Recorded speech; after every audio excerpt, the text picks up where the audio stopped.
I know that Snyder's Justice League's abandoned, so I want to spend 4 hours looking at what he Right. would have done. I can't make myself do it.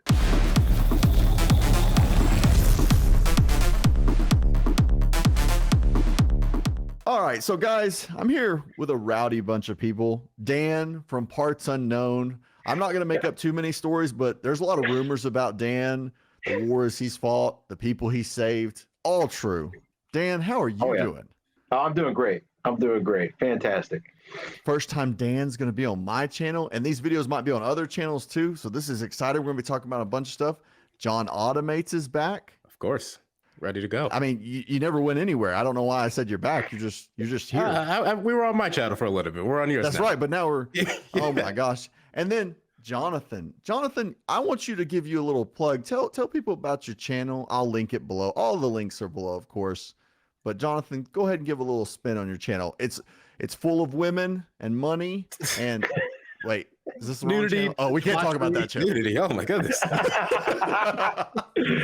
No, it's Comic Book Cinema. Pretty easy to look up on YouTube, Instagram, TikTok. It's at Real Comic Book Cinema. Awesome. Well, let's jump right in because guys, there's no news. We just need to jump right into the topic that no one is talking about. Let's talk about DC. And I posed this question to you all. Shazam 2 box office week 2, $9 million, loses to John Wick by like $50 million just domestically. Rated R movie beats a PG-13 family friendly movie. What do y'all think? It makes sense. Yeah. And why is that? Because that blows my mind. Like, I read an article that really summed up a lot of what I've been talking to people. It was Den of Geek, and it said Shazam and the birth of the lame duck superhero movie. I was on a Facebook chat with somebody. Watching Shazam is like, if you guys hadn't watched it, I said you should watch Deadwood or Firefly. It's a project that people might love, they might like, but going in, this didn't go to the conclusion that they had planned. It got canceled early. They didn't fulfill their vision. You're starting from jump. Like, you haven't went and seen this movie yet. You haven't bought a ticket yet, and the audience is sitting at home knowing, like, well, they've already abandoned everything about this. So that's a great point. This is especially probably the least excited that I've been in a long time to go see a comic book movie in theaters. You can ask my wife, ask my friends, ask my family, literally anybody that knows me. I'm going to be super hyped, wearing the t-shirt of whatever film that I'm going to see. Yeah. And this is the first time in a while where I was just like, meh, I really didn't even want to go. Honestly, the only reason that I went was because I have my YouTube channel. So I knew I had to review it. I did not enjoy it. I'm not gonna lie. And I like Shazam. I've talked about it before. I have a short that talks about it in terms of, I think it was ruined because we all knew what happened with the Black Adam thing and him not appearing. We all knew that DC, like Dan said, it's not technically a part of anything to come in the future anyway. And they knew that too. That's why they leaked that Wonder Woman cameo to try and get people back on. And even that was like why would you do that? And meanwhile, John Wick 4, we know that's a continuation. In fact, you can't really watch that movie without having seen the previous 3, which is why those 3 movies are currently up in streams right now. It was easy to see that. Mix in the fact that Shazam's not really a kid's movie. It's kind of like one of those in-between movies. Why would you go see that?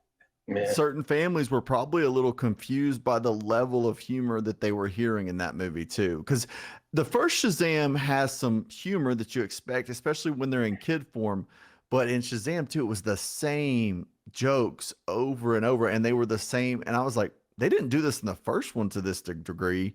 I think you all make great points, and I just can't understand why they didn't take any risk. This is the end. You're not getting another movie. This is Shazam. We know they wanted to take the risk. Let's not. They wanted to take the risk. They were stopped by a certain wrestler turned actor who had a little bit too much power. Oh man. Okay, a lot of people have put a lot on this, and sure, maybe it affected the film. I'm sure. Yeah, absolutely. It would have been cool to see The Rock in the film, but at the end of the day, do you think that this really would have helped that much anyway? I mean, seeing The Rock was like seeing Gal Gadot. It's just more reminders of things that aren't going to happen. I think one of the biggest issues is we have, and Jonathan, you know this, we have an animated movie of Superman Shazam, The Return of Black Adam, which is a actually good animated movie, you had a blueprint. Just copy the blueprint. It's Well, right that's the there. thing. They already ruined that with Batman versus Superman. They've ruined their whole That's fair. entire. They can't do anything right at DC and Warner. I Maybe can throw now. a curveball at y'all now too. Have y'all heard these rumors over the last 24 hours?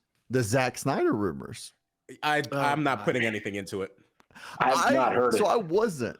But so here's basically the rumor is he was on a podcast, and when he was asked about it, he was really struggling to say things. He was praising them about how good they were being to him right now at Warner Brothers. John, you and me have talked about this. I think this is crazy, but I could totally see an animated Justice League 2.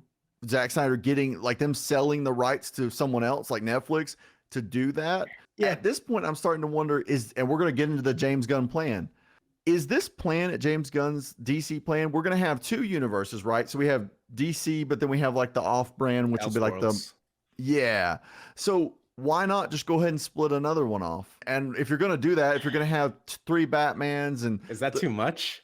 I think it's too much, but they're already leaning in, right? Yeah. And here's the thing. I love Man of Steel more than anybody alive. Okay. I love Henry Cavill. Super underrated movie. I love it. It is a super underrated movie. Fantastic like film. You don't like that? Wait, yes. Most people We got don't. one. That's I okay, like it. Dan. Yeah. But at the end of the Dan's day, probably right. the- Honestly, we're probably right. at the end of the day, the rest of the films in that Snyder-Verse are complete and utter crap. Batman v Superman, Justice League. Okay, the Snyder cut of the Justice League was a slight improvement, but does anybody really want to sit down with their family and watch a 4-hour film that is No. kind of mediocre, in my opinion? Like, It's a little rough, yeah. I can't make myself sit through. That's just too many hours of my life. Like I went and saw Shazam because the first one was funny. I know it'll be short. You know, even though this is all abandoned, I'll probably enjoy it for the time I'm here. But I know that Snyder's Justice League's abandoned. So I want to spend 4 hours looking at what he would have done. You know, I can't make myself do it.